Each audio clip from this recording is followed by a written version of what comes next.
पुन्हा दुसऱ्यांदा आम्ही मुंबईला गेलो. मुंबईला पुन्हा मराठ्यांची ताकद पाहिलेली.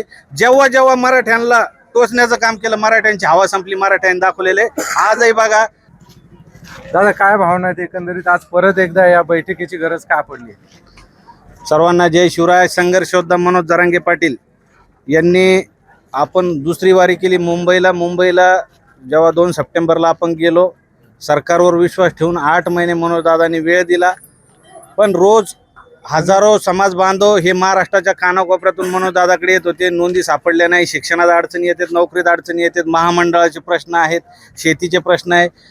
आज हे जेवढे गडगंज राजकारणी लोक आहे, जे सत्ताधारी आहे, हे सर्वसामान्य गोरगरिबाची कामं करू शकत नाही. हे असे सर्वसामान्य लोक जेव्हा दादाकडे येत होते, दादांनी बघितलं की सगळ्या ठिकाणी हा प्रॉब्लेम क्रिएट होत आहे. त्यामुळं मनोजदादांनी सरकारला पुन्हा अल्टिमेटम देण्यासाठी आणि एक आता पुन्हा आंदोलनाची भूमिका दादाची आहे. आणि बरेच जण टीका करतात की बा हे दोनदा मुंबईला जाऊन आले, यांना काही भेटलं नाही ना आता हे पुन्हा आंदोलन करतात. लढा हा 45 वर्षाचा आहे, 2-3 वर्षाचा नाही. मनोज जरांगे पाटील यांनी जे 2-3 वर्षात मिळवलं ते 45 वर्षात मराठ्यांना मिळालेलं नव्हतं. आणि आजही मराठी आशेने अपेक्षेने आलेले. आणि अजून 4 वेळा जरी मुंबईला जायचं काम पडलं तर हे मराठी जायला तयार आहे. फक्त संघर्ष योद्धा मनोज जरांगे पाटलाशिवाय मराठा समाजाचा कोणी हिरा आजपर्यंत जन्माला आले नाही, इथून पुढे येणार नाही. असे हिरे आले होते पण ते काळावना हिरावून घेतले, कारण मराठा समाजाला हा बलिदानाचा शाप आहे. स्वर्गवासी अण्णासाहेब पाटील गेले, अण्णासाहेब जावळे पाटील गेले, देवीदासजी वडजे गेले, विनायकजी मेटे गेले, काकासाहेब शिंदे सारखे हजारो बलिदान आमचे गेले. आणि ते आमच्या मनोज जरांगे पाटलाकडून पाहावले गेलं नाही. आज एक एक हिरा आमच्यातून जातोय. कशामुळं? शिक्षणात आरक्षण नाही, नोकरीत आरक्षण नाही, पिकतं तर उगत नाही, उगलं तर मालाला भाव मिळत नाही, अशी परिस्थिती झालेली. 90% मराठा हा कुणबी आहे, शेती करतो, कुणबी आहे. हे सरकारला कळायला मार्ग नाही आहे. बऱ्याच वेळा एवढे 2-2 आपले मुंबईच्या वाऱ्या झाल्या, पण या सरकारने पुन्हा मराठ्यांचा खेळ चालवला होता. आणि मनोजदादांनी पुन्हा आता आंदोलनाच्या पवित्रात आलेले. आणि मनोजदादा काय आदेश देतात त्याकडे सगळे मराठे. फक्त आमची या व्हिडिओच्या माध्यमातून आणि दादालाही विनंती राहील की दादानी फक्त आमरण उपोषण करू नये. आम्ही मावळे सक्षम आहे. मनोजदादा जी भूमिका सांगतील ती आम्ही डोक्यावर घ्यायला तयार.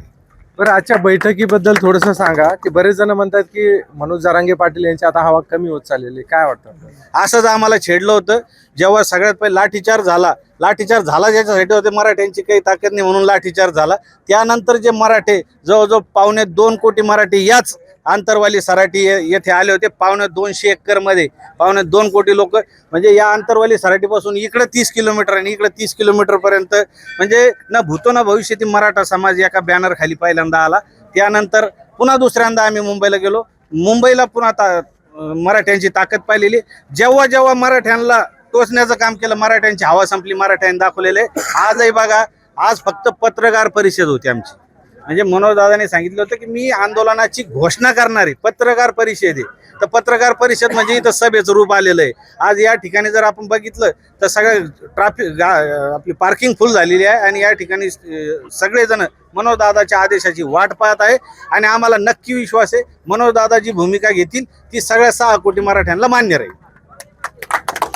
बरं, काही विरोधक असं म्हणतात की काही जवळचे जे लोक आहेत जरांगे पाटलाच्या, त्यांनाच काही गोष्टीचा लाभ होतो, फायदा होतो, काय भावना? ते जवळ आले होते आमच्या, म्हणजे आंदोलनात जवळ आले. मनोजदादा हे सर्वसामान्य शेतकरी कुटुंबातलं आहे. हे ना खाऊंगा ना खाणे दूंगा असं आहे.